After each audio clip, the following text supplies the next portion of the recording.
You're back already. That's what my mom said when I showed up at their front door. No hug, no smile, just that fake-ass voice people use when they're caught doing something shady. Let me rewind real quick. I'm Ethan, 33 architect, single allergic to drama, or I was until a week ago. Now I'm that guy who found out his adoptive parents sold his house and car behind his back to fund my sister's eco-fashion empire. Yeah, you heard me right. My house, my car, gone. All while I was out of the country busting my ass for a client project in Vancouver. Let me tell you how we got here. Buckle up. A year ago, I was in a good place. Solid job at a firm in Austin, Texas. Finally bought my dream house, mid-century, lots of light, the kind of place you hang vinyl records on the wall without looking like you're trying too hard. My Porsche pre-owned nothing wild, but damn I loved that car. It was my treat to myself after a brutal project that damn near killed me. And the best part, I did it all without a dime from my family. Not because they didn't offer, but because I knew the strings that came with their help. See, I was adopted at 8 after my biological parents died in a car wreck. Patrick and Marianne, my adoptive parents, were complicated. The kind of people who post Bible verses on Facebook while low-key gaslighting you into thinking you owe them everything for saving you. And then there's Brooklyn, their biological daughter, 1 year younger than me, all eyes, all charm, all manipulation. She could have burned the house down and my mom would have blamed me for leaving matches in the kitchen. When we were kids, she once accused me of stealing her gold necklace. My parents didn't even ask me. They just grounded me and made me write her a letter apologizing for betraying trust. 3 weeks later, she wore the necklace to school. Turns out it fell behind her dresser. No apology, no nothing. That was Brooklyn in a nutshell. A walking storm of whoops with no cleanup crew. Fast forward to adulthood and the pattern didn't change. While I worked 2 jobs through college, Brooklyn bounced from one visionary venture to another. First, it was a skincare line that was just coconut oil and glitter. Then it was sustainable candles made from ethically sourced beeswax. Pretty sure she just bought them wholesale from Etsy. Guess who funded them? My parents. Guess how they got the money? Loans, retirement, guilt-tripping relatives, and eventually me. 3 years ago, I made the mistake of helping her. She pitched me this eco-collective fashion studio buzzwords, flying left and right. She said it was about empowering women creators and reshaping the future of sustainable textiles. I should have run when she called it a movement, not a business. But my mom, she sent me texts every day, she's your sister. My dad, think of this as legacy. So I gave her $20K, loan agreement signed and everything. That money vanished into thin air. The studio was never built. The brand A shell website and a mood board on Pinterest. No product, no refunds, no remorse. Brooklyn said she pivoted to digital. My parents said I should be proud of her resilience. I said never again. 6 months ago, I got flown out to Vancouver for a massive green building project. Huge deal. Life-changing. My firm basically told me if you nail this, partner's not far. So I left the house in my parents' care. I was stupid enough to still trust them. I figured they'd water the plants, maybe stay over once or twice. They insisted I sign some documents for emergency permissions. They framed it like home repairs, insurance stuff, whatever. I was rushing to the airport. I didn't think twice. Worst mistake of my life. Last week I flew back, stepped out of my Uber in front of what used to be my house. Same street, same mailbox, but something was off. My Porsche gone. The porch furniture I picked out, different. I rang the doorbell. A lady I'd never seen answered. Blonde, mid-40s, holding a yoga mat. I said, "Hey, sorry, this is my house." She blinked. We bought this place in February. Are you with the HOA? I almost laughed. Thought maybe this was some reality show prank. She showed me the deed. Her name, not mine. I pulled out my phone, scrolled through the calendar. I'd only been gone 5 months. What the actual hell? I didn't even try to keep calm. I just turned around, got back in the Uber, and told the driver, take me to Dove Hollow Drive. Fast. That's where my parents live. In their warm, cozy home that I helped renovate back in college because I was so handy. That I painted, that I re-roofed. They still lived there, while I was now homeless. When they opened the door, they did that thing they always do when I'm angry. The fake smiles, the overexcited greetings, the guilt bait. Ethan, we thought you were back next week. Mom said like I hadn't just found out she committed felony-level fraud. I didn't even step inside. You sold my house? Her smile faltered. My dad adjusted his glasses. We didn't sell it, we leveraged it. What the hell does that even mean? They exchanged a look like two teenagers who got caught sneaking out. My mom cleared her throat. Brooklyn needed capital for the next phase of her brand. I stared. So you sold my car, my house, my entire ******ing life. For Brooklyn's next Pinterest board, my mom tried to spin it like she was doing me a favor. We didn't steal from you, Ethan, she said in that overly sweet voice that always makes me feel like I'm 6 years old again and about to be blamed for Brooklyn's screw-up. It was just reallocating resources. I laughed. Like actually laughed. That kind of hollow, slightly unhinged laugh that makes people nervous. Reallocating. This isn't a F*** in corporate spreadsheet. Mom, you sold my house. My dad stepped in like he always does when she starts to stumble. You're being dramatic. We were planning to surprise you when the profits came in. Brooklyn's business is about to explode. Oh, that again? Every year her brand was about to take off. Every year some investor screwed her or a supplier flaked or the market wasn't ready for her genius. I folded my arms. So let me get this straight. While I was in Canada working 80 hours a week to make a name for myself, you guys without my permission sold my house and my car, gave all the money to Brooklyn for another one of her fake startups, and you think I'm the one being dramatic? My mom's eyes got glassy. You weren't using the house anyway. And the car?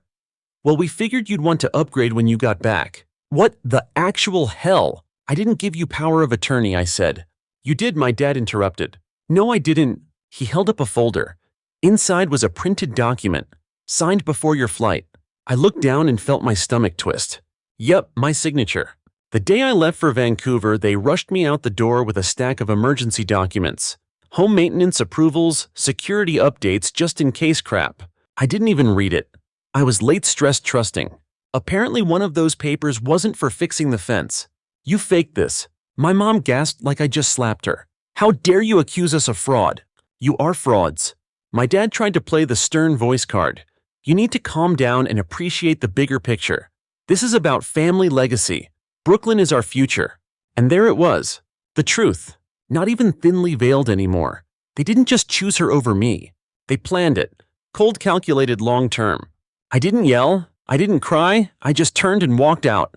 As I hit the sidewalk, my mom shouted behind me, "We did this for all of us. One day you'll see that." I didn't turn around.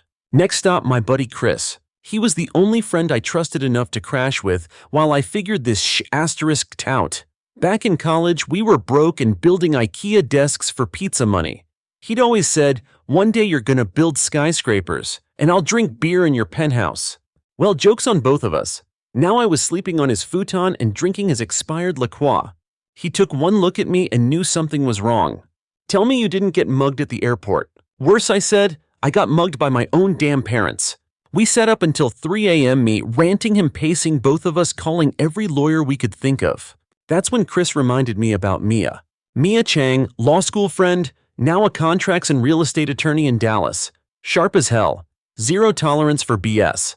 I called her the next morning. "Start from the top," she said. So I told her everything. The sale, the forged POA, the car, the money, the family betrayal. Brooklyn. By the end, she didn't even hesitate. "I'll take the case," she said, "but just so you know, this isn't going to be easy. They're co-owners, right?" I sighed. "Yeah, I added them to the house deed a couple years ago. Estate planning. Seemed smart at the time." "Okay, not ideal," she admitted. "But if they forged anything, especially that POA, we've got a case." "And the car?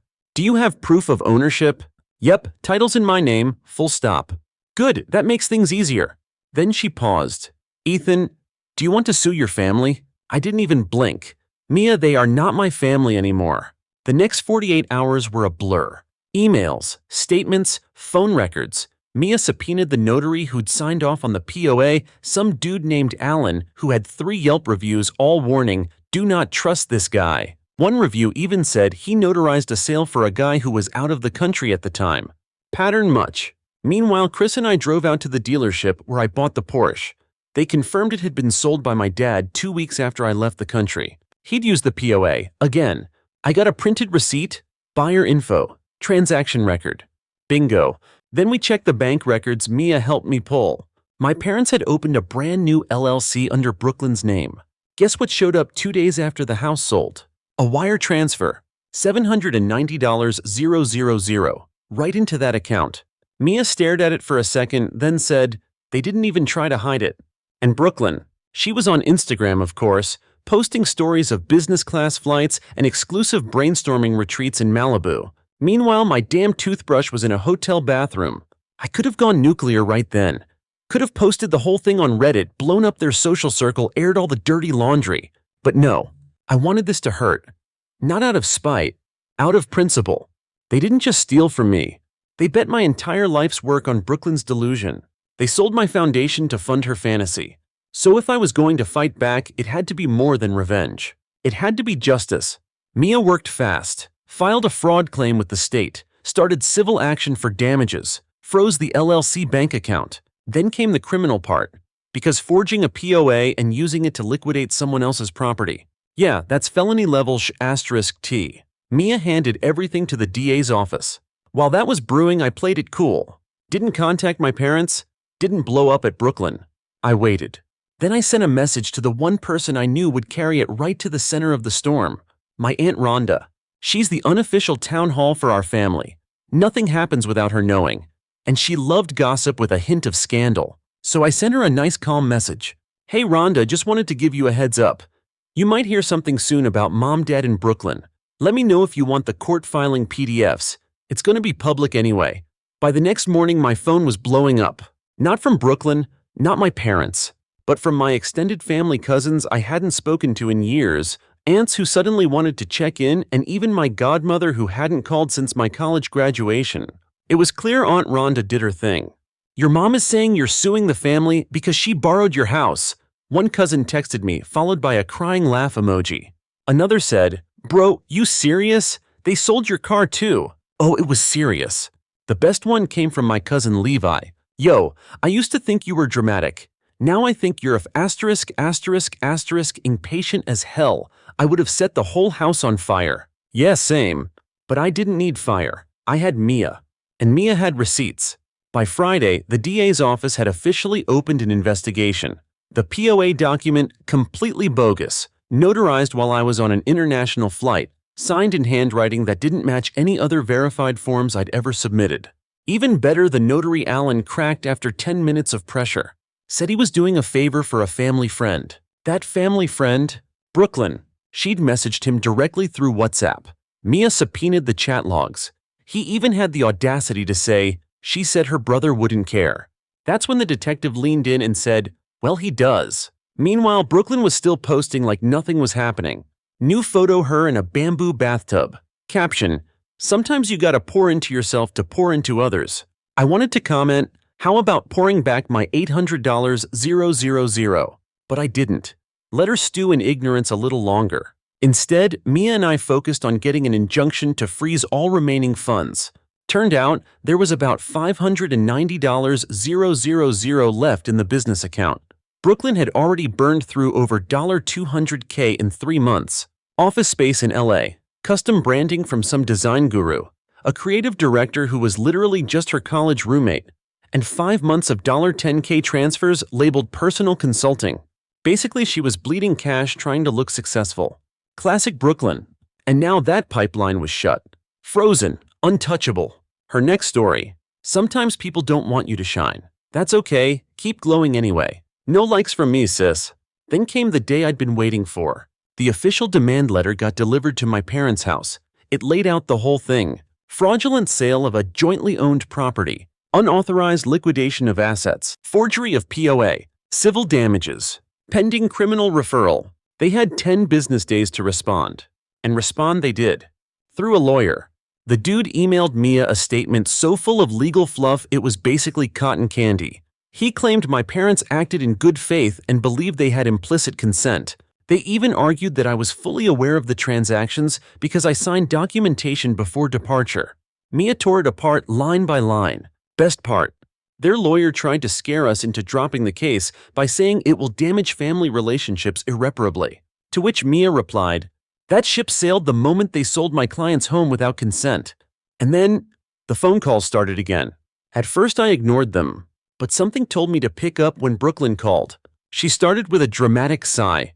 Ethan, we really need to talk. No, you need to return my house, my car, and the money. Then we can talk. Oh my God, you're being so aggressive. You literally committed fraud. She huffed. It wasn't fraud, it was leverage. Stop saying that like it makes you sound smart. You stole from me. You're blowing this way out of proportion. You weren't even living in that house. And you weren't even working when you emptied my account. Funny how that works. Then came the kicker. You always act like you're better than me. I laughed. I don't act better. I just don't steal. Silence. Then she dropped her bomb. Well, fine, but I hope you're ready because Mom and Dad are going to tell everyone you threatened them. Let them try. You're going to destroy this family, Ethan. No, Brooklyn. You already did. Click. The next few days were quiet. Too quiet. Until Mia called. You're going to want to hear this, she said, and played a voicemail. It was from Brooklyn's creative director, the one on the $10K a month retainer. Apparently, she had no idea the money came from a stolen account. She thought Brooklyn had real investors. But when the account got frozen, her checks started bouncing. So she called the number on one of the old wire forms. That number, Mia's. She spilled everything. The branding was fake. The press releases were templated. The warehouse was an abandoned gallery space staged for Instagram. It was all smoke and mirrors. Brooklyn had been conning her team too. That changed everything. Now it wasn't just family fraud. It was business fraud. Mia updated the DA's office. Meanwhile, my parents finally broke. Their lawyer reached out for a settlement. He offered me $400K as a goodwill gesture. I said no. I wanted it all plus damages. They countered with $600K. Still no, because this wasn't just about money anymore. It was about consequences. For once in their lives, I wanted them to understand what it felt like to face real accountability. I told Mia to proceed with the full lawsuit, civil and criminal. Let's go. Then the cherry on top. I got a call from Detective Klein, the investigator on the DA's team. Brooklyn's been served. They raided the fake office space, seized the business accounts, and found something juicy, a voice memo Brooklyn had accidentally saved on her iCloud backup. In it, she literally coaches my parents on how to explain the POA if anyone asks. Just say it was estate planning. If he asks, act surprised. Make it sound like it was a miscommunication. Boom. Conspiracy. Premeditated fraud. Mia smiled when I told her. This is checkmate, she said. You ready for court? I was more than ready. I'd waited my whole life for this. Court day hit like a freight train. Honestly, I didn't know what to expect. Part of me thought maybe they'd pull a no-show or that Brooklyn would arrive in some over-the-top power suit pretending to be the misunderstood genius again. But no, they all showed up. My parents walked in first, dressed like they were attending a church potluck, not a fraud trial. My mom looked like she'd been crying for 3 days. Dad kept his jaw tight like he still thought he could intimidate me with a stare. And then Brooklyn strutted in. All black outfit, giant sunglasses, like she was walking the red carpet instead of facing a felony charge. She glanced at me, smirked, and I swear I saw her mouth the words, "Good luck." Okay, game on. Mia was a machine in court. First thing she did was play the voice memo Brooklyn recorded. You could have heard a pin drop. Even the judge raised an eyebrow. Just say it was estate planning. Brooklyn's voice rang out through the speakers. If he asks, act surprised. That was the moment the room shifted. Suddenly, I wasn't the angry son anymore. I was the victim of a very deliberate, coordinated scam. Then came the texts, emails, the forged POA, and finally the notary himself, Alan, on video testimony. He admitted everything. Brooklyn approached him, promised a few grand if he could expedite some documents, said it was all family stuff, no big deal. Then Mia pulled out the real kicker, my travel records. On the exact date of notarization, I was clearing Canadian customs. I couldn't have signed the POA even if I wanted to. The judge nodded slowly, taking notes. Meanwhile, on the defense side, panic. Their lawyer tried spinning it as a misunderstanding and claimed I was being vindictive toward my own family. Then Brooklyn took the stand. And man, it was a disaster. She tried to cry, real tears. But it was like watching someone try to squeeze water from a rock. I just wanted to help women succeed. She sniffled. My brother has always been so angry and controlling. I wanted to stand up and yell, "Are you kidding me?" But I didn't have to. Mia asked, "Did you consider asking Ethan before transferring over $700,000 into your personal business account?" Brooklyn blinked. I assumed he'd say yes. Why? Because he always did before. The courtroom went silent. Mia looked at the judge. No further questions. Next came my turn. I was nervous, sure.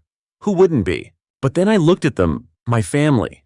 The people who used me like a cash register with no voice. And something flipped. I wasn't scared anymore.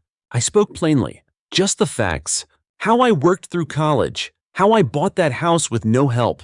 How they manipulated me for years and how this time they didn't even ask. They just took. I didn't file this lawsuit to ruin anyone's life, I said at the end. I filed it because mine was already ruined when I came home to find strangers living in my house. I looked straight at Brooklyn.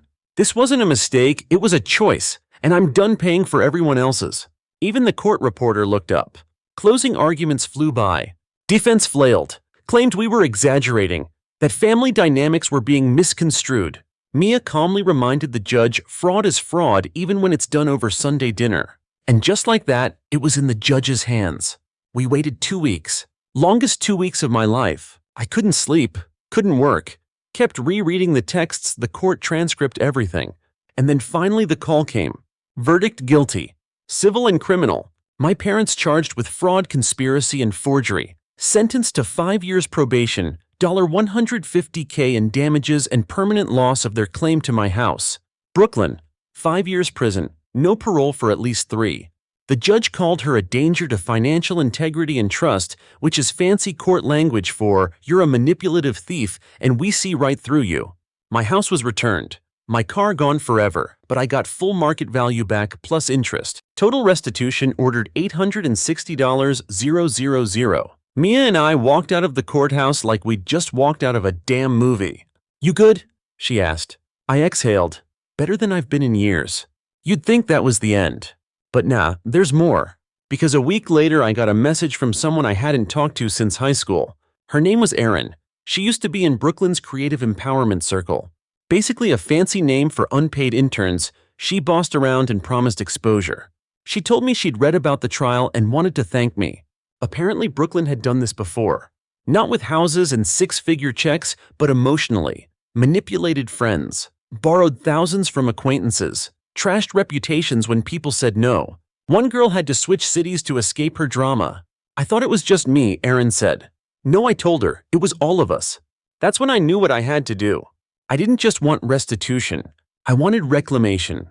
So I started something new. A nonprofit. Small at first, funded it myself. It's called Second Ledger, an organization that helps people financially recover from family-based financial abuse. Yeah, that's a real thing. Turns out there are tons of people who've been scammed by their parents, siblings, even spouses. Gaslit, manipulated, cleaned out. They suffer in silence because no one wants to say, my mom stole from me. Well, I said it. And now I help others say it too and fight back. My parents haven't spoken to me since sentencing. Probably for the best. I heard they moved to a rental outside of San Antonio. My mom started telling people they were framed by the system. Sure, whatever helps you sleep. Brooklyn's in prison, obviously. Her Instagram is inactive now. No more sunset bathtub posts. Sometimes I wonder if she regrets it. Probably not. People like her don't do regret. But me, I don't regret a single thing. Because for the first time in my life, I chose me. It's weird what peace feels like after a storm. You'd think it's this huge wave of joy, this finally justice kind of moment. But honestly, it's quiet. Still. Almost hollow at first. After the verdict, I went back to my own house, finally mine again, and sat in the middle of the living room with takeout on the floor and just existed. No one telling me I owed them anything. No guilt texts, no surprise calls asking for just one more loan. Just silence and space. I wish I could say it felt amazing, but truth is, I felt numb. Like my body hadn't caught up to the fact that I was free. 3 weeks after the sentencing, I started getting letters. Not from my parents, I blocked them, but from Brooklyn. Yeah, letters, handwritten, like we were in the 1800s or something. The first one was 4 pages. Rambling, half apology, half blame. She called me cruel, then brave, then manipulative, then a necessary force. Like she couldn't decide if I ruined her life or saved it.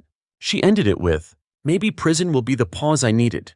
Okay, I didn't respond, but they kept coming. One every week. By the 4th one, she started telling me about her cellmates. A girl named Tanya who taught her how to play chess. Another woman who'd been arrested for embezzlement and was now reading self-help books like religion. She said she was learning to be less selfish. Said it like a revelation. No asterisk. I didn't really know what to do with those letters. Part of me wanted to burn them. Another part kept them in a box. Because as much as I hated what she did, I'd be lying if I said I didn't still want her to change. Not for me. For herself. I don't believe in easy redemption arcs. People don't flip overnight. But I do believe people can choose to stop being awful. And maybe this was her beginning. That box of letters still sealed. Still in the hallway closet. Maybe one day I'll read them all. Maybe not. In the meantime, life moved on. Second Ledger started gaining traction. A few viral Reddit threads brought in dozens of messages from people who'd been ripped off by their own families. Inheritance scams, identity theft, fake business loans. Same playbook, different names. I wasn't alone. And neither were they. I hired 2 part-time case managers. We helped people file claims, connect with attorneys, and access therapy services. Small stuff, quiet impact, but it meant something. It mattered. Then out of nowhere, a message landed in my inbox. Subject line: "You don't know me, but I knew your real mom." At first I thought it was spam, but I opened it anyway. It was from a woman named Isabel. She said she worked with my birth mom, Alina, before the accident. They were both nurses. She'd moved to Colorado right after the crash and lost touch with everyone. She didn't even know I'd been adopted. "I saw your story in the news," she wrote. "The lawsuit, the trial, I recognized your face. You look so much like your mom." I reread that line 5 times. I'd never been told that before. In my adopted family, I was always different. A little too quiet, a little too serious. Not one of us, my mom once whispered during a fight. But here was this stranger, saying I looked like someone I barely remembered. My real mom. That hit different. We started emailing back and forth. She told me stories about Alina, how she once saved a kid's life during a snowstorm, how she used to sneak extra snacks into patients' bags because hospital food sucks. I drank it in like water after a drought. And then Isabel said something that flipped everything upside down. "I don't want to overstep," she wrote, "but did you ever get the storage box?" "What box?" That was my reply. She told me my mom had a small storage locker under her name. When she died, no one claimed it. Isabel only knew because Alina asked her to be the emergency contact on file in case something happened. It was in Waco, about 90 minutes from Austin. I didn't sleep that night. 2 days later, I drove out there. The guy at the desk looked at me sideways until I showed my ID and the old key Isabel mailed me. Unit 107. Dusty, cold, but locked tight like a time capsule. Inside was a single shelf, a sealed bin, and a shoebox. No furniture, no junk. I opened the bin first. There were baby clothes, a few tiny shoes, a blanket with my name stitched into it.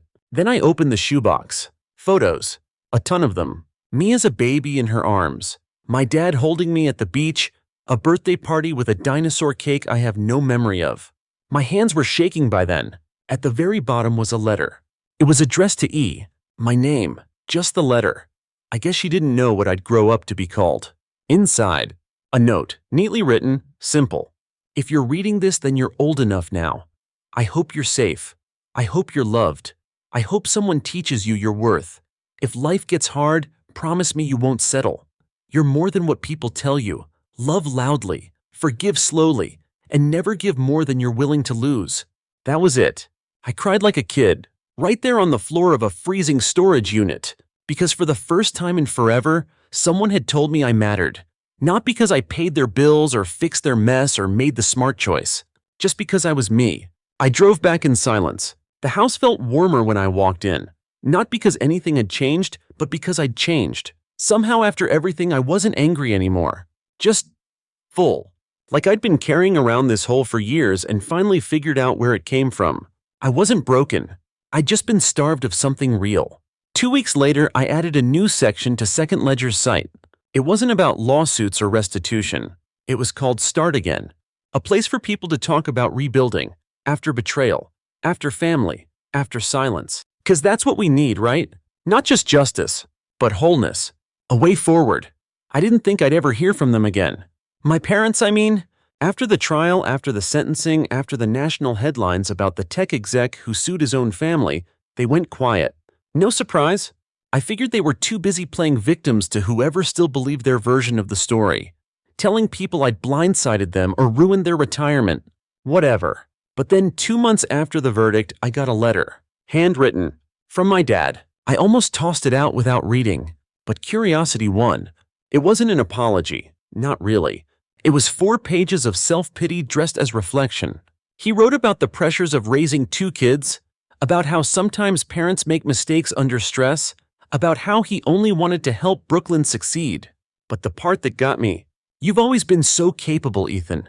We thought you'd be okay. We didn't think it would hurt you so much. Didn't think it would hurt me." They gutted my life like it was a business transaction, and now they wanted me to be the emotionally generous one. Nah, not anymore. I didn't write back, because the truth is, I finally understood something. Forgiveness doesn't require a conversation. Sometimes it's just choosing not to carry the weight anymore. The biggest surprise, though, came later. On a Friday morning in June, I was finishing up a virtual consult for a woman in Vermont who'd lost $40K to her own son. He forged her name on a reverse mortgage application. After I hung up, my phone buzzed with a message from Mia. Guess who's getting released early? Brooklyn. 3 years into her sentence, she was being let out on parole. Good behavior overcrowding and some kind of rehabilitation program she apparently led inside. I didn't know what to feel at first. Relief, dread, indifference. All I could think was, please don't let her show up at my door. Spoiler alert, she didn't. But a week after her release, I got another letter. Short this time, tidy handwriting. "I'm not asking for anything. I just wanted you to know I'm sorry. I know it doesn't fix anything. I was wrong, all of it. I've started working with a group that helps women leaving prison build businesses the right way. No lies, no shortcuts. You don't have to respond. I just wanted you to know I get it now. I really do." That one I didn't throw out. I didn't write back either. Not yet.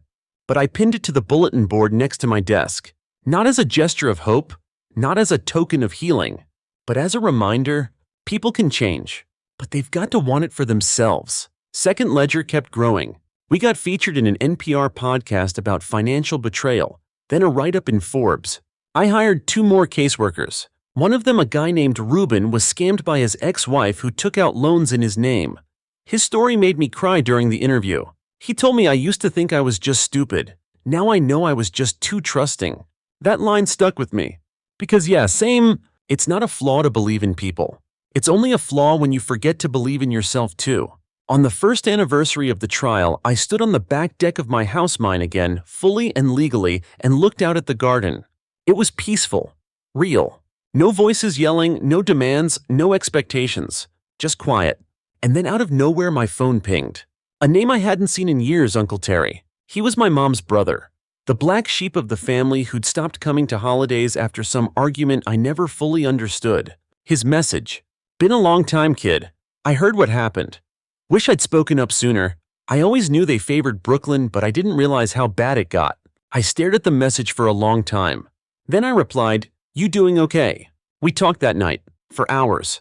He told me stories I'd never heard about my parents' past, about how even as kids my mom had a savior complex and my dad was obsessed with status. He also told me this, "You broke the cycle. That's rare, that's strength." It hit harder than I expected, because I didn't feel strong most days. I just felt tired, but a little lighter. Fast forward. Today, Second Ledger's in 4 states. We're pushing for legislation that makes financial abuse by family a specific charge in court. Most people don't realize that stealing from your kid isn't always illegal if your name's on the account, or that manipulating someone into signing papers can go unnoticed for years. We're changing that, one voice at a time. As for me, I finally started dating again. Nothing serious, just someone who laughs at my jokes and doesn't ask for money. I told her everything on the second date. Her response: "Honestly, I think it's badass that you sued your own family and won. You know how rare that is?" We laughed for 5 minutes straight. Yeah, it's rare, but necessary. Because some families don't deserve a pedestal. Some just deserve a restraining order. And others, well, they get the chance to do better, if they're lucky. One last thing. A few months ago, I went back to the storage unit from my real mom. Not to cry this time, just to remember. I reread her letter, ran my fingers over the photos, and I realized something. She never asked me to forgive anyone.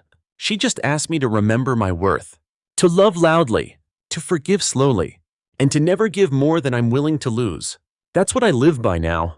No more automatic guilt, no more giving out of fear. I choose, I decide. And that's how I know I've truly healed. So yeah, that's the story of how my parents and sister stole my house, my car, my savings, and how I took every damn bit of it back. Not just the money, but myself. Because revenge is one thing, but peace is priceless. Story 2. You left your career to dig through garbage. My dad's voice cracked like he couldn't believe what he was hearing. God, Ivy, this is embarrassing. We were halfway through Sunday dinner, roast chicken, overcooked vegetables, and a pile of judgment on every plate. I kept chewing. Across the table, my sister Leah snorted into her wine. So what are you now? The dumpster duchess. Laughter erupted. Even my Aunt Tori chuckled. She's not dumpster diving, sweetie. She's curating vintage waste. It's chic now. I didn't laugh. I just smiled. 'Cause they didn't know. They didn't know that last month I'd made more flipping liquidation stock than my old finance job ever paid me in a quarter. They didn't know that my garage was no longer just a garage. It was a staging center for an operation pulling in 6 figures a year. They just saw junk, but I saw value. Still, I let them laugh, because soon enough they'd realize they weren't mocking a raccoon. They were mocking a future landlord. The first time I told my family I was leaving my job, it was during a different dinner. Smaller, quieter. Just me, my parents, and a lasagna my mom overbaked. I want to start something on my own, I said. My mom raised an eyebrow. With what? I've been researching Amazon liquidation pallets. I can… Oh no, my dad cut in, waving a dismissive hand. Not this entrepreneur fantasy again. His voice always got that edge when he was irritated. The one that said I wasn't serious, that I wasn't enough. You have a degree, he said. Use it. I'd tried. 3 years in corporate finance, cubicles, Excel spreadsheets, mandatory birthday parties. I felt like I was drowning in beige walls and buzzwords. So I jumped. I bought my first pallet with $600 returns from an online retailer. It arrived wrapped in plastic and skepticism. Inside 2 broken blenders, a toaster, a pair of neon heels, and somehow a brand new espresso machine still in the box. I sold the machine the next day for $400. I was hooked. But to my family, I wasn't a hustler. I was a disgrace. Back at dinner, I listened to them tear me down bite by bite. Leah leaned in like she was delivering the punchline of the century. So what, you just clean up old junk and pray someone wants it? It's called flipping inventory, I replied, calm. There's an entire market. Oh wow, she said. I didn't realize my old curling irons could be your retirement plan. More laughter. I took a sip of water. Let it wash the heat in my chest. They didn't know I had 5 pallets waiting in my rented storage unit. They didn't know I had over 2,000 items listed online, or that a local influencer had just partnered with me for a resale project. They didn't know I was talking to a logistics guy about shipping full-time, but I knew. So I let them keep going. Even when my dad leaned forward and said, "You think you're building something real out of trash? Grow up, Ivy." Let me tell you something about growing up. I grew up invisible. Leah was the star, dance recitals, pageants, endless applause. I was the one holding the camera. I brought home straight A's and got a "that's nice, honey." Leah forgot her homework and got a trophy for trying. By the time I turned 16, I stopped expecting praise. I just worked, saved money, stayed quiet. And when I told my dad I wanted to study business, he laughed. You'd get eaten alive. Just find something stable. Marry well. You're not built for risk. He didn't say it to be cruel. He said it like it was a fact. Like the sky was blue and Ivy would always play it safe. Well, not anymore. 3 months after that humiliating dinner, I moved out of my tiny apartment into a townhouse with a garage big enough to hold 3 pallets at once. My online shop was running 24/7. I'd hired a part-time assistant, leased a label printer, and invested in shelving that stretched to the ceiling. I was exhausted, but free. I didn't call my parents. Didn't attend family brunches. Didn't show up when Leah posted sibling spa day invitations on Instagram that excluded me. I was too busy building. And then one rainy Thursday, my phone rang. It was my mom. "Ivy," she said, voice wobbling slightly, "we were wondering, could you come by this weekend for dinner?" She never called unless something was wrong. Still, I agreed. Call it curiosity. Call it closure. I just wanted to see what they'd say now. That Saturday, I wore jeans, a sweater, and a necklace I bought with my own money, my garbage money as they used to call it. When I walked into the dining room, everyone was already seated.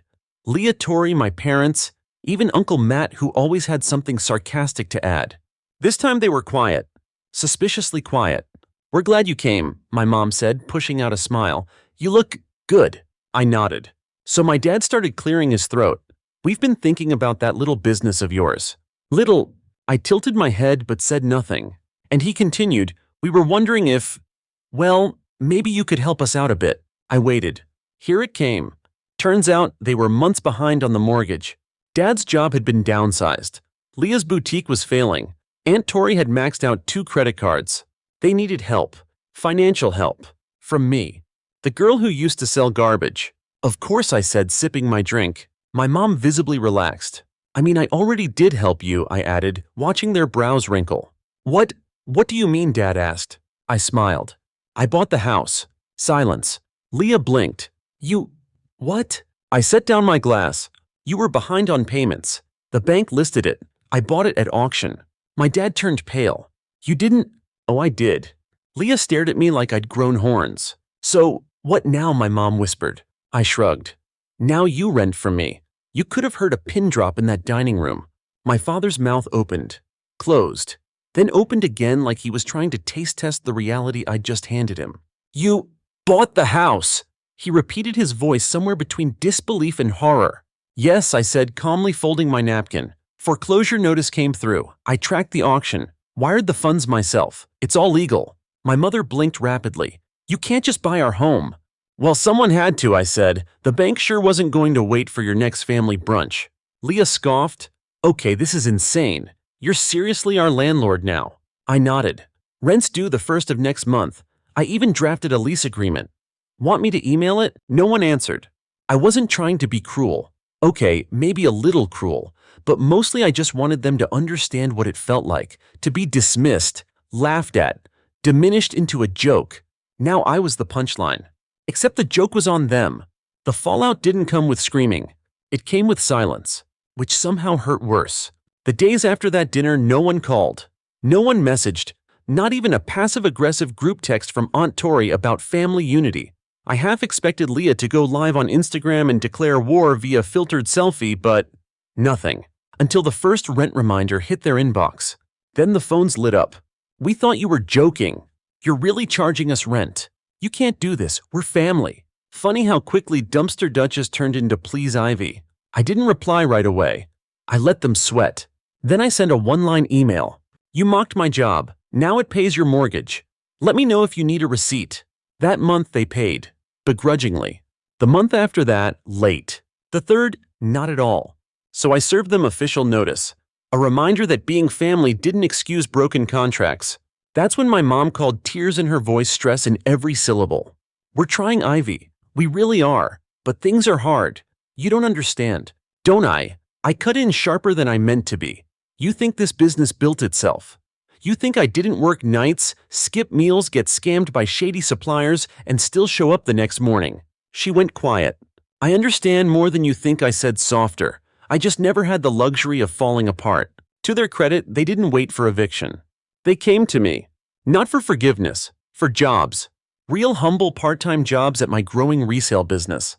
My father, the man who once said women belong behind cash registers, not companies, stood in my office and asked for a position.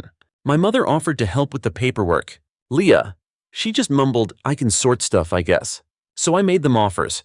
Not cushy, not cruel, just enough to show them what it felt like on the other side of the mockery.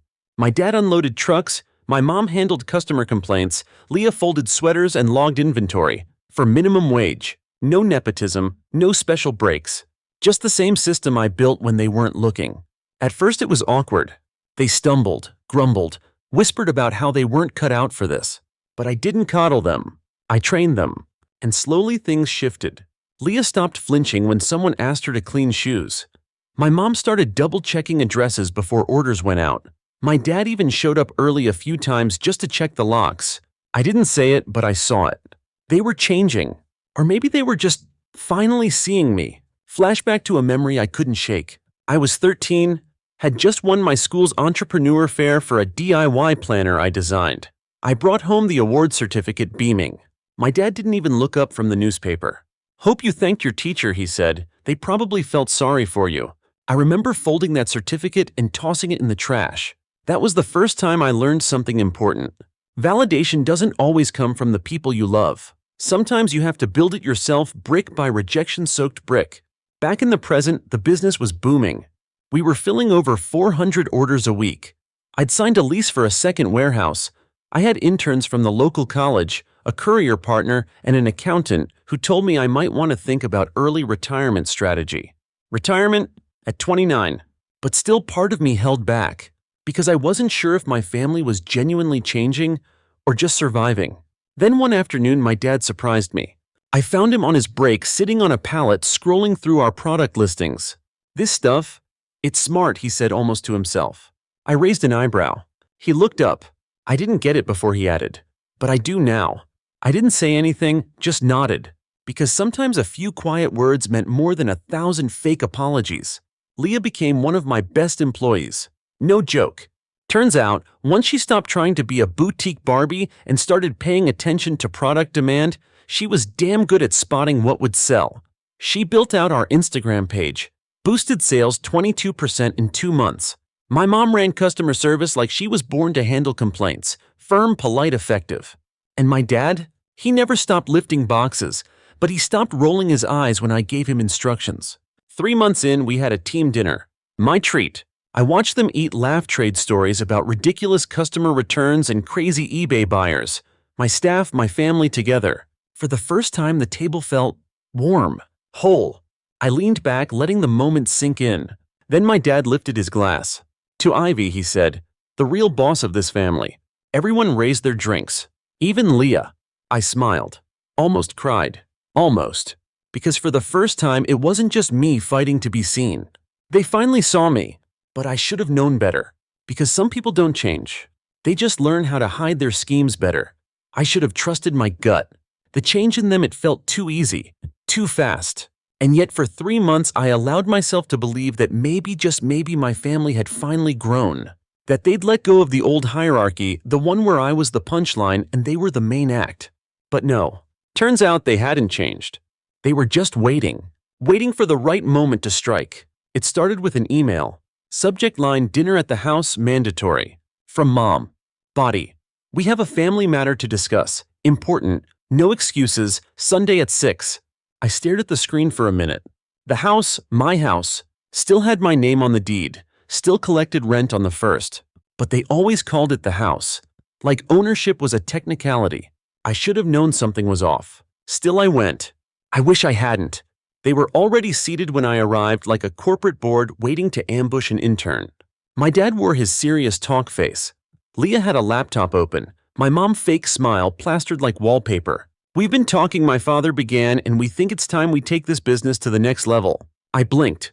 "What?" Mom nodded. "You've done well, sweetie, but it's clear you need support. Structure." Leah spun the laptop around. "We put together a proposal, a rebrand, something more professional. No more garage sale energy." Garage sale energy. I wanted to scream. Instead, I leaned back. "You're trying to take over." My father folded his hands. "Think of it as a family transition. You'll still be involved, just not running everything alone. It's a lot of pressure." "You mean I'd be out?" I said flatly. "No," my mom gasped. "Of course not. You'd be creative lead, like a visionary, while the rest of us handle operations." Visionary. Like I was some decorative mascot. Leah jumped in. "We even contacted a few potential investors." "You did what?" I snapped. "They love the concept," she said, too smug. "They just need someone with executive polish to present it." Polish. They didn't want me, they wanted my empire. And they'd been planning this right under my nose while working for me. I stood up. "This business exists because I bled for it. Because you all laughed at me while I hustled in a garage that smelled like packing tape and burnt toast. And now you think you can walk in with a PowerPoint and push me out." My father stood too jaw tight. "You're being emotional." I stepped closer. "No, I'm being clear." I grabbed my purse, walked to the door. Then I turned back. "I built this alone, and I'll burn it to the ground before I let you steal it." I didn't sleep that night. I lay awake staring at the ceiling, heart pounding like a war drum. How could they work beside me, laugh with me, toast me, and plot behind my back? I felt stupid, violated, furious, but not broken, because I had options. The next morning I called my lawyer. "Yes," I said calmly, "I want to start the eviction process, 30 days. Any chance of negotiation?" "No," I replied. "They had their chance. The notice was served by the end of the week. Hand-delivered. My mom called crying. My dad sent a 3-word text. This is war. Leah. She went live on Instagram, tears, vague captions, and some people will always betray family vibes. Comments flooded in. Sympathy from people who had no idea she tried to overthrow her sister's company. I didn't respond. I just kept moving. For 2 weeks they didn't speak to me. But on the 15th day they showed up at the warehouse. Not to work. To beg. You're really kicking us out? My mom asked, eyes red. Yes. But we're your family, Leah said. You tried to steal my business. Dad stepped forward. We were trying to save it. From what I asked, success. He didn't answer. Just glared. You can glare all you want, I said, but you don't get to mock me for years. Use me when you're broke and then act like I owe you leadership because you wore a polo shirt for 3 months. They said nothing, so I handed them a printed packet. Their final paychecks, a summary of what they owed in back rent, and a copy of the updated lease termination. You have 2 weeks. They moved out without a word. Left the house cold, almost spotless except for one thing, a framed photo of the 4 of us at the team dinner. I stared at it for a long time. Then I threw it away. Not out of spite. Out of clarity, because I finally saw them for what they were. Not villains. Just opportunists who never thought I'd rise higher than their ceiling of belief. 3 weeks passed. Business exploded. Our numbers were up 40%. A TikTok video about my journey went viral. I was invited to speak at a Women in Business panel. I even got a shout out in a podcast about underdog entrepreneurs. And then I got the email. Subject position inquiry. Ethan Rivers. I froze. Ethan, the actual golden child of the family. My cousin. Valedictorian, law degree, job at a major firm, favorite of every grandparent. We hadn't spoken in years. His message? Hey, Ivy. Heard about your company. Things haven't been great on my end lately. Got laid off firm, closed one of their branches. Just wondering if you're hiring. I'd love to be a part of what you're building. Let me know. Hope you're doing well. I laughed. Out loud. The golden child had finally fallen. And now he was reaching out to the one they once called garbage royalty. I replied. Hey, Ethan. Thanks for reaching out. We are hiring. Warehouse position, heavy lifting. No perks, no favors. Let me know if you're still interested. Hit send. Leaned back. Smiled. Ethan never replied. Not to the job offer. Not to the follow-up email. Not even to the rejection message I eventually sent out of courtesy. I wasn't surprised. The golden ones always disappear when things get heavy. I used to chase their approval like it was air. Now I had warehouses full of validation paid for, packaged and shipped daily. Funny how that works. A month after the final eviction, I visited the house. The one they used to call ours. The one they never thought I'd own. The grass was overgrown. Porch light broken. Empty planters still hung by the window like someone might come back and water them. I stepped onto the porch, keys in hand, and exhaled. Then I changed the locks. I didn't resell the house. I donated it to a nonprofit that helps single moms transition out of shelters and into real homes. The director cried when I signed the papers. You could have made a fortune flipping this, she said. I smiled. I already did, just not in dollars. 3 days later, a package arrived at my office. No return address. Inside was a photo frame, one of those cheap wood ones from a dollar store. In it, a picture of me standing in front of my first pallet 3 years ago. Greasy ponytail, stained hoodie, eyes full of sleep but stubborn as hell. Taped to the back was a note. You proved us wrong, that's all I can say. Dad. I stared at it for a long time. Didn't cry. Didn't smile. Just felt something shift inside me. Not forgiveness, but peace.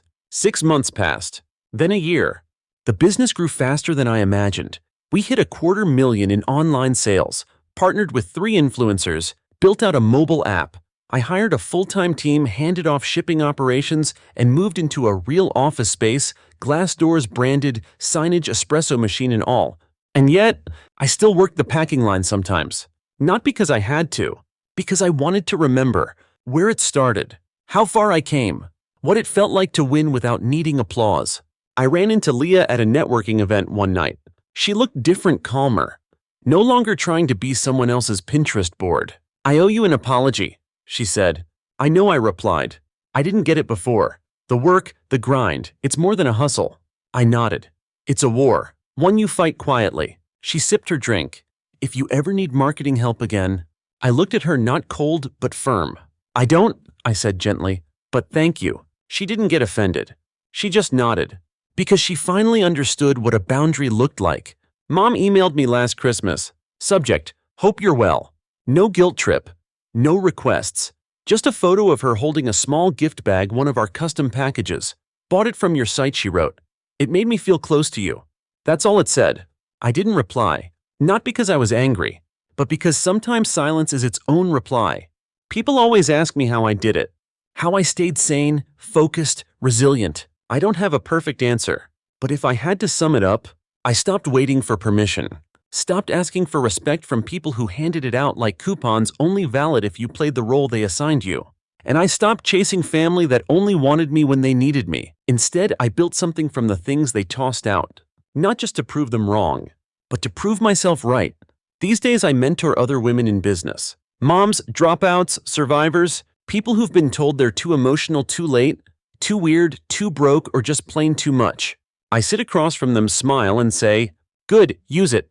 Because the fire they tried to put out in you, that's your light now. I still remember the dinner table, the way they laughed, the wine glass in Dad's hand, the smirk on Leah's face, the smugness in every bite of overcooked chicken. They laughed like it was harmless, like I wasn't listening, like I didn't matter. But I did, and I do. Because when they scoffed at my garbage business, they didn't realize I wasn't building a store. I was building an empire. Story 3. I stood at the edge of the porch, the cold seeping through my worn boots. The grocery bag in my hand felt heavier with each passing second. Snowflakes danced around me, settling on my coat that carried the scent of hay and diesel, a testament to my life on the ranch. The door creaked open, revealing my mother. Her eyes, once warm, now held a mix of surprise and discomfort. "Daniel," she said, her voice hesitant. "Maybe this isn't the best time." I forced a smile. "Isn't Christmas dinner starting soon?" From inside, I heard my brother Caleb scoff. "Yeah, for family." I blinked, taken aback. Caleb appeared beside Mom, arms crossed over his designer sweater. "Look, we've talked it over," he began, "and you don't really fit in with what we have going on here."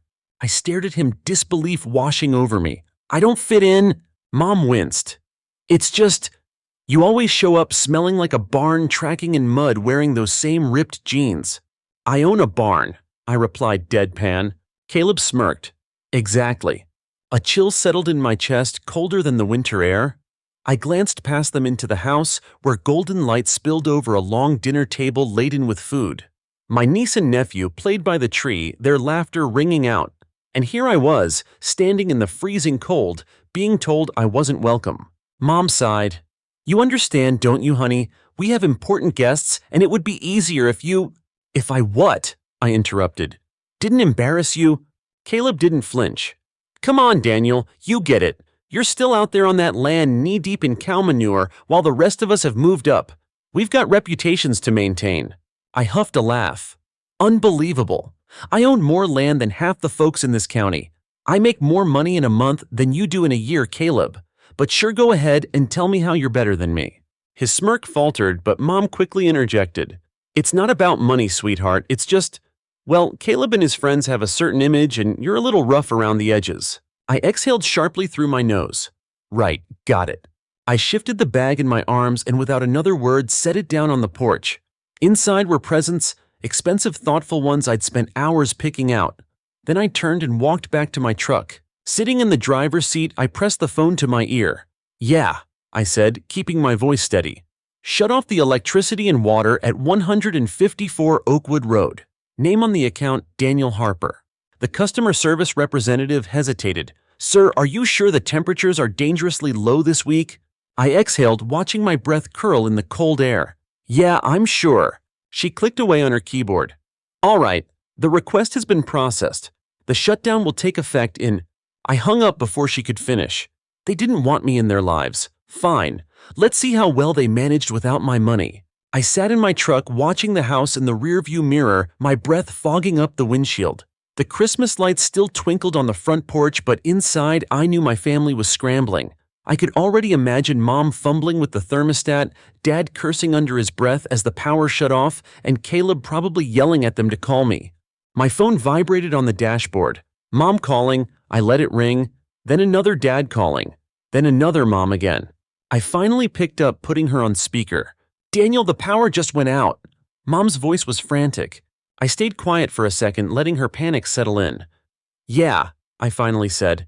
That happens when you don't pay the bill. What? You remember, Mom? I said evenly. That contract you had me sign years ago, the one that put all the utilities under my name so you wouldn't have to deal with them, you said it'd be easier that way. Remember, since I had a steady income and Caleb was still figuring things out, you know, the same Caleb you just chose over me. Daniel, this isn't funny, she snapped. Your father and I need that power. I leaned back, gripping the wheel. Guess you should have thought of that before you told me I wasn't welcome for Christmas. Dad's gruff voice cut in. Son, this is childish. Just pay the bill and stop acting out. I laughed, shaking my head. Funny, that's what you always say, huh? Every time Caleb screws up, I'm the one who's got to fix it. Pay the bill, cover the damage, clean up his mess. And what do I get for it? This ain't a place for losers. At the front door, Mom hesitated. Sweetheart, it's not like that. Isn't it? I shot back. I closed my eyes and the memories flooded in. Caleb was always the golden one, the star athlete, the life of the party, the kid everyone adored. Meanwhile, I had to work for everything. When I got a scholarship to AANDM, Dad barely acknowledged it. When I saved up to buy my first truck at 18, Mom scoffed and said Caleb would have a real car one day. No matter how hard I worked, how much I earned, it was never enough to shake the image they had of me, the other son, the backup plan. And yet when Caleb dropped out of college, racked up debt, and couldn't hold a job, guess who they called? When his mortgage payments were late, when his kids needed school supplies, when he and Kelly couldn't afford Christmas presents, it was always Daniel can help. Daniel makes good money. Daniel will take care of it. And I did, because deep down I kept hoping that if I gave enough, if I did enough, maybe just maybe one day they'd see me the way they saw him. But tonight was the final nail in the coffin. Do you know what, Dad? I exhaled. You're right. I am done acting out. No more games, no more help, no more covering for Caleb. Daniel, don't do this, Mom pleaded. I already did, I said, reaching for the ignition. And if I were y'all, I'd grab some blankets. Heard it's dropping to 15 tonight. And with that, I hung up. They wanted me out of their lives. Fine. Let's see how well they manage without my help. That night, they all had to sleep in the living room by the fireplace, wrapped in blankets, their breath visible in the cold air. The grand Christmas dinner they had planned fell apart. Guests left early, muttering complaints as they pulled on their coats, shaking their heads at the disaster unfolding before them. The perfectly decorated table, the expensive dishes Mom had spent days preparing all of it, sat untouched because no one wanted to eat in a freezing house. Caleb's kids were sent to the neighbor's house for the night, bundled up and whining, not understanding why they couldn't stay home. Even Kelly, his wife, had gone quiet, offering no words of comfort as she watched her husband pacing angrily by the fireplace. Mom sat with a thick blanket draped over her shoulders, staring at the dying embers with an exhausted expression. Dad sipped at his drink in silence, jaw clenched so tightly it looked like he might break a tooth. This is ridiculous, Caleb finally snapped, running a hand through his hair. He wants to act like a spoiled brat, fine, but dragging the whole family into this who does he think he is? Enough, Caleb, Mom sighed, rubbing her temples. We just need to talk to him in the morning. He wouldn't actually leave us like this. He just wants attention. Dad grunted. Boy always had a chip on his shoulder, always had something to prove. Caleb scoffed. Yeah, well, he proved it. Merry Christmas. Morning came and my phone rang. Mom calling. I let it ring. Then Dad, then Mom again. I took my time enjoying the warmth of my house, sipping my coffee as I stared out over my land. The cattle didn't care about Christmas drama. The ranch kept running just like it always did. A few minutes later, a text popped up from Caleb. You happy now you ruined Christmas? Hope it was worth it? I chuckled, shaking my head. Yeah, I whispered. It was. Then another call. This time I picked up. Daniel? Mom's voice was hoarse, exhausted.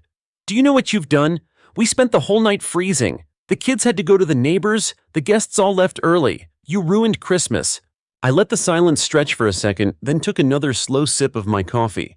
I didn't ruin anything, I said finally. I just stopped paying for it. Dad's voice came next, sharp and cold.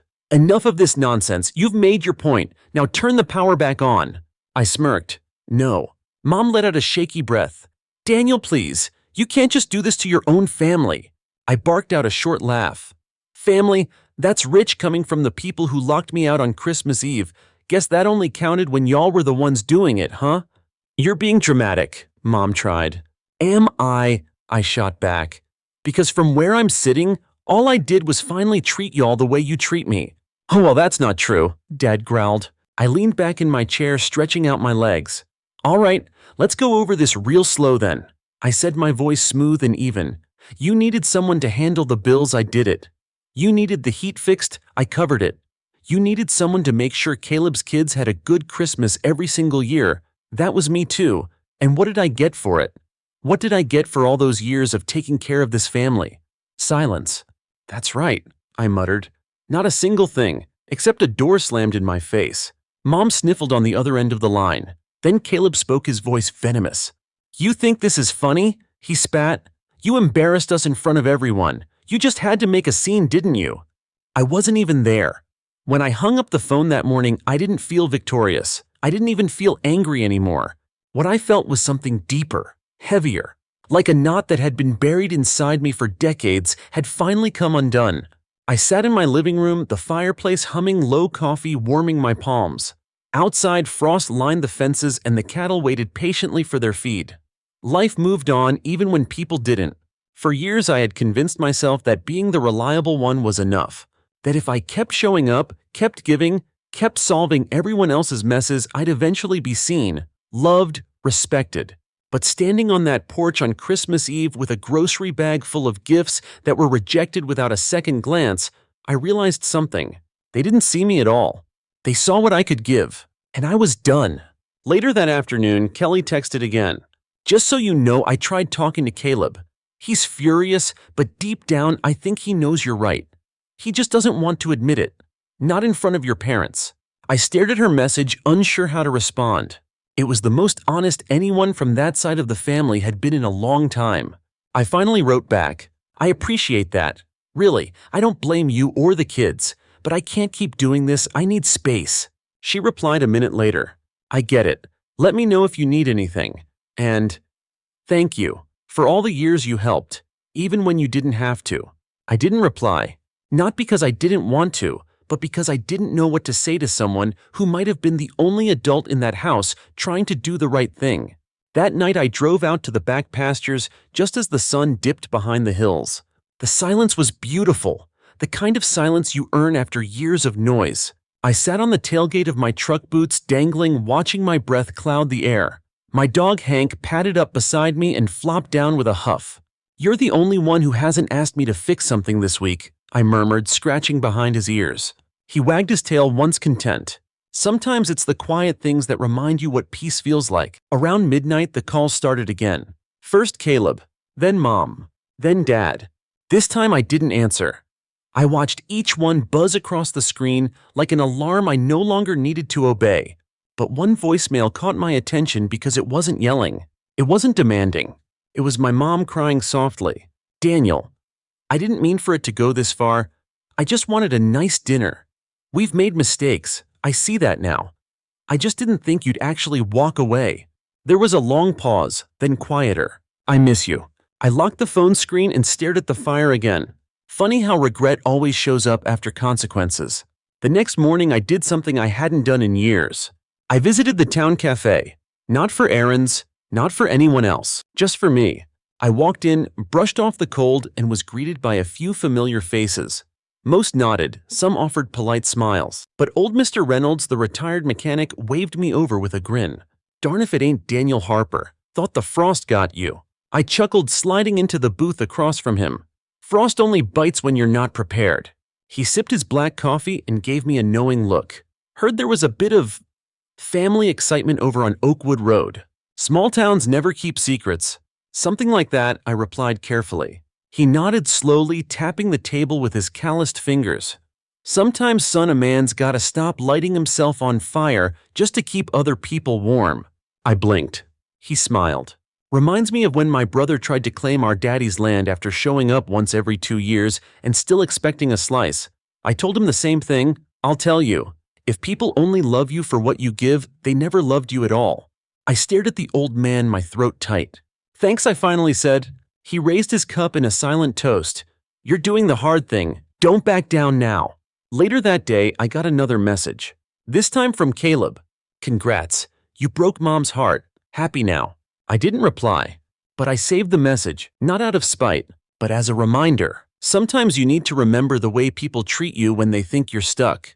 A few days after Christmas, the power company reached out. Apparently, Mom and Dad had finally contacted them directly and transferred the utilities to Caleb's name. Good. Let him handle it for once. Let him see what it's like to be the one who has to keep everything running. New Year's came and went without a word. I celebrated quietly. No parties, no resolutions. Just a sunrise ride on horseback, fresh coffee, and the knowledge that for the first time in over a decade, I wasn't carrying anyone else's burdens into the new year. Mid-January, I received a letter in the mail. Real envelope, real ink. It was from my mom. The handwriting was shaky. She never was one for long notes. "Daniel, I wish things had gone differently. I know you feel like we pushed you away. Maybe we did. I'm not good at saying things directly, but I see you now. I see what we did, and I'm sorry. I miss you every day. Your father, he won't say it, but he does too. Love, Mom." I folded the letter and tucked it into the back of my desk drawer. 'Cause forgiveness doesn't always mean returning. Sometimes it just means moving forward without bitterness. That weekend, I fixed a busted fence line alone. Caleb used to help with these sorts of things, but not once did he offer. Not before. Not now. And honestly, that was fine by me. When the work was done, I stood under the wide Texas sky, letting the cold wind bite my cheeks. Freedom was sharp, but it was honest, and it was mine. A few weeks later, I found myself standing in the feed store picking up a bulk order of cattle minerals when I heard someone clear their throat behind me. "Didn't expect to see you in town so soon." I turned. It was Caleb. He looked worse than I remembered. Unshaven dark circles under his eyes, shoulders hunched like the cold had gotten inside him. I nodded once, cool and calm. "Why not I live here?" He didn't smile. "Dad's still mad." I shrugged. "Not my concern." Caleb stepped closer, his voice dropping. "You made Mom cry. On Christmas." I stared at him holding a 50-pound sack of mineral salt in one hand like it was nothing. "No, Caleb. You did that. When you slammed the door on your brother for showing up in work boots instead of dress shoes. When you told him he didn't belong because his hands were dirty from building something real." He scowled. "You think this was just about appearances? Wasn't it?" He opened his mouth, then shut it again. I paid for my order, carried the load to my truck, and tossed it in the back like it weighed nothing. Caleb followed. "She said she didn't want to pick sides," he said quietly, "but she did. We all did." I didn't reply, because he wasn't wrong.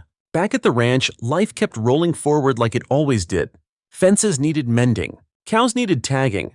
My hands were raw some mornings, my back stiff most nights, but I slept better than I had in years. Funny what happens when your head finally stops carrying guilt it was never supposed to hold. One evening as I was oiling the hinges on the barn door, my phone buzzed again. It was Kelly. "Would it be okay if the kids came by sometime? They miss you." I sat down on a hay bale and stared at that message for a long time. Kelly had never been the problem. Her boys Jason and Cole had always treated me like their fun uncle who smelled like horses and made better pancakes than their dad.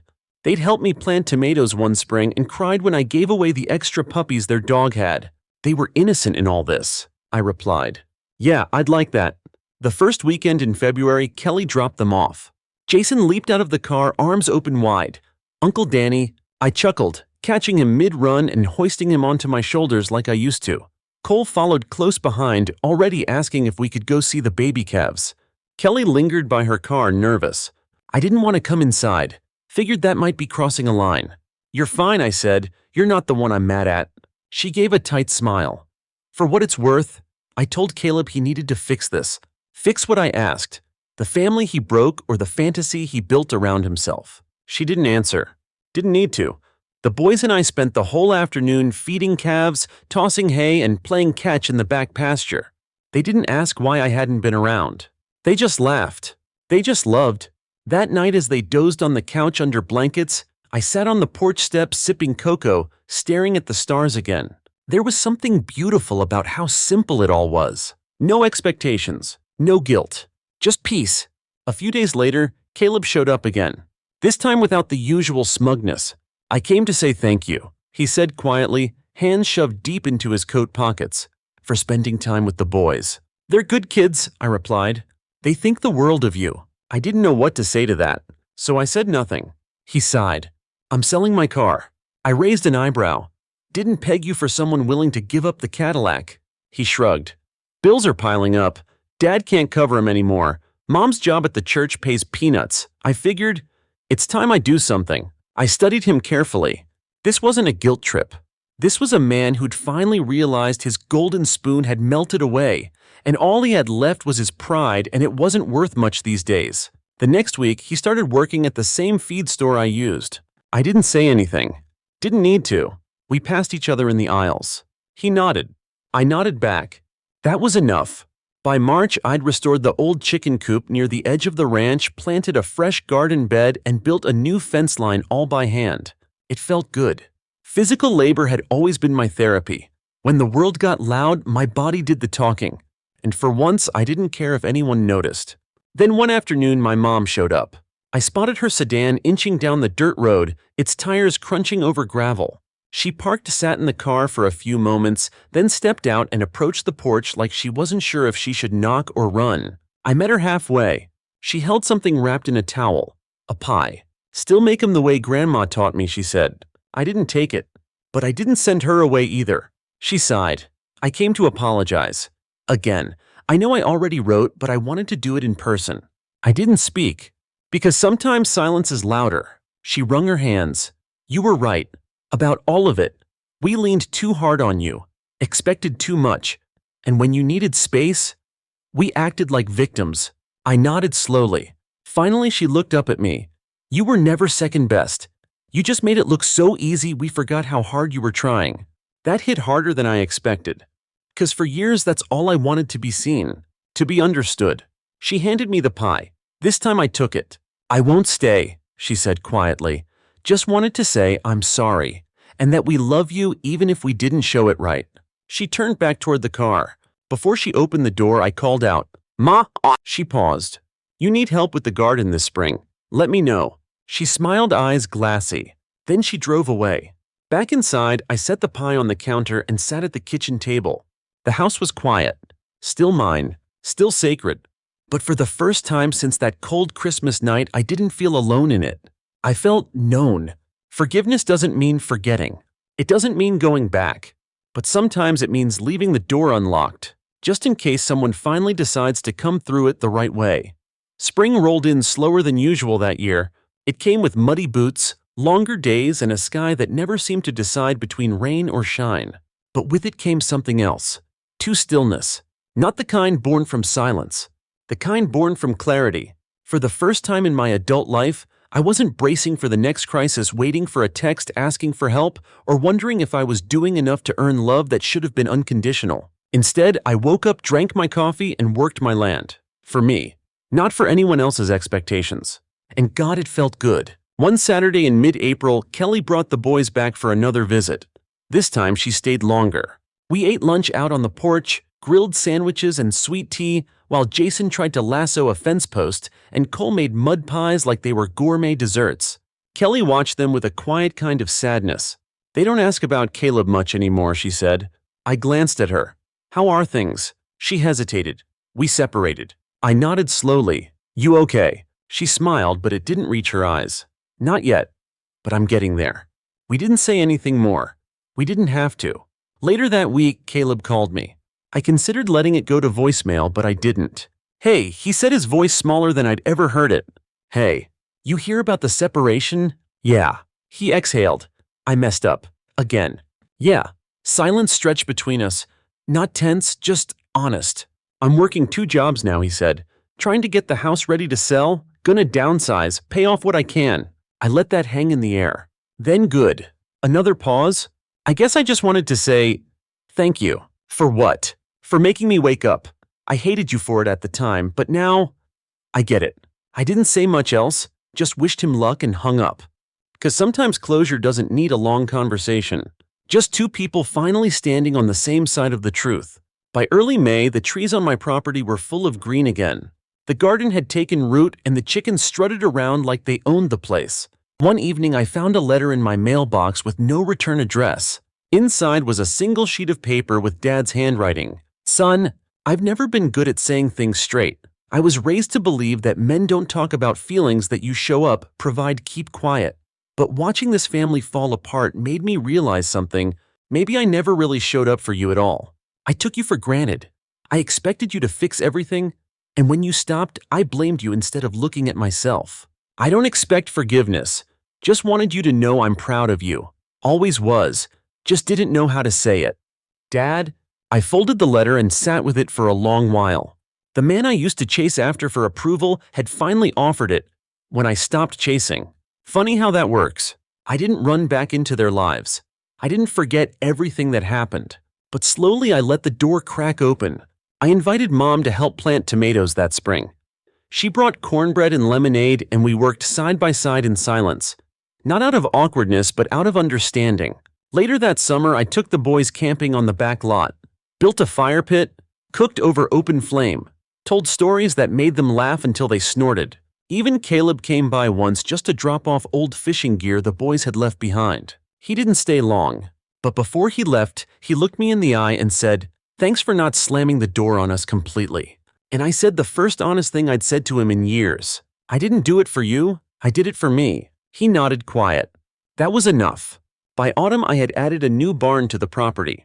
Kelly and the boys moved into a small place just down the road. She worked mornings at the library and evenings helping me keep the books for the ranch. We didn't talk about the past much, just planted roots and grew forward. One evening, Jason asked Uncle Danny, "Are you and Dad friends again?" I paused, then smiled. "Not really, but we're not enemies either." He blinked at me. "So you're in the middle, something like that."